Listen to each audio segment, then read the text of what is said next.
ನಮಸ್ತೆ ಪ್ರತಿಯೊಬ್ಬರಿಗೂ ಮತ್ತೊಂದು ನನ್ನ ವಿಡಿಯೋ ಆ್ಯಂಡ್ ಕಂಪ್ಲೀಟಾಗಿ ಕಬ್ಬಿನ ಬೆಳೆ ಬಗ್ಗೆ ಸಂಪೂರ್ಣ ನೀವು ನನ್ನ ಹಿಂದಿನ ವಿಡಿಯೋದಲ್ಲಿ ಮಾಹಿತಿ ನೋಡಿದಿರಿ. ಯಾವ ರೀತಿ ನಾವು ನಾಟಿ ಮಾಡ್ತಾ ಇದ್ದೀವಿ.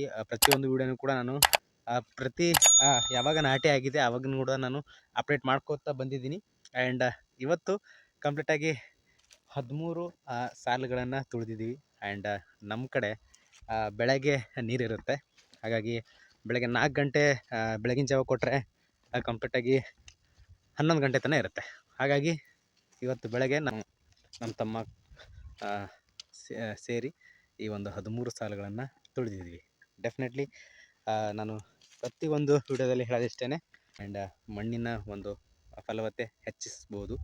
ಆ್ಯಂಡ್ ಕಡಿಮೆ ಖರ್ಚಿನಲ್ಲಿ ನೀವು ಒಂದು ಕಬ್ಬಿನ ಬೆಳೆಯಲ್ಲಿ ಅದ್ಭುತವಾದಂತಹ ಇಳುವರಿ ತೆಗೆದುಕೊಳ್ಬೋದು ಅಂತ ಹೇಳೋಕ್ಕೆ ಇಷ್ಟಪಡ್ತೀನಿ. ಆ್ಯಂಡ್ ಮತ್ತೆ ನಾಳೆ ಇನ್ನೂ ತುಂಬ ಇದೆ ಕಬ್ಬು. ನಿಮ್ಮ ಸಾಲುಗಳು ತೋರಿಸ್ತೀನಿ ಇಲ್ಲಿ. ಆ್ಯಂಡ್ ನಾಳೆ ಇದರ ವಿಡಿಯೋ ನಿಮಗೆ ನಾನು ಮಾಡಿ ಹಾಕ್ತೀನಿ.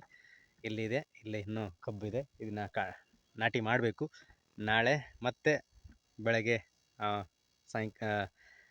ಮುಂಜಾನೆ ಕರೆಂಟ್ ಬರುತ್ತೆ, ಆವಾಗ ಮತ್ತೆ ನಾಟಿ ಮಾಡ್ಕೋಬೇಕು. ಆ್ಯಂಡ್ ಇನ್ನಷ್ಟು ಇಂಟ್ರೆಸ್ಟಿಂಗ್ ಆಗಿರುವಂತಹ ವಿಡಿಯೋಗಳನ್ನು ತರ್ತೀನಿ. ಆ್ಯಂಡ್ ಅಗ್ರಿಯಲ್ಲಿ ಮೇನಾಗಿ ನನ್ನ ಉದ್ದೇಶ ರೈತರಿಗೆ ಕಡಿಮೆ ಖರ್ಚಿನಲ್ಲಿ ಒಂದು ಯಾವುದೇ ಬೆಳೆ ಆಗಿರಲಿ ಅದಕ್ಕೆ ಯಾವ ರೀತಿ ಒಂದು ಪೋಷಣೆ ಮಾಡಬೇಕು ಹಂತ ಹಂತವಾಗಿ ನಾನು ನನ್ನ ಯೂಟ್ಯೂಬ್ ಚಾನಲಲ್ಲಿ ಕೊಡ್ತಾ ಇರ್ತೀನಿ. ಆ್ಯಂಡ್ ಇನ್ನಷ್ಟು ಹೆಚ್ಚಿನ ಒಂದಿಷ್ಟು ವಿಚಾರಗಳನ್ನು ಅಗ್ರಿಯಲ್ಲಿ ಕೃಷಿಯಲ್ಲಿ ನಾನು ಕೊಡಬೇಕಂತ ಅಂದ್ಕೊಂಡಿದ್ದೀನಿ. ಆ್ಯಂಡ್ ಡೆಫಿನೆಟ್ಲಿ ಇನ್ನೂ ಯಾರು ನನ್ನ ಚಾನಲ್ಗೆ ಸಬ್ಸ್ಕ್ರೈಬ್ ಮಾಡ್ಕೊಂಡು ಸಬ್ಸ್ಕ್ರೈಬ್ ಮಾಡ್ಕೊಳ್ಳಿ. ಆ್ಯಂಡ್ ಮತ್ತೆ ನೆಕ್ಸ್ಟ್ ವಿಡಿಯೋದಲ್ಲಿ ಸಿಗೋಣ. ನಮಸ್ಕಾರ.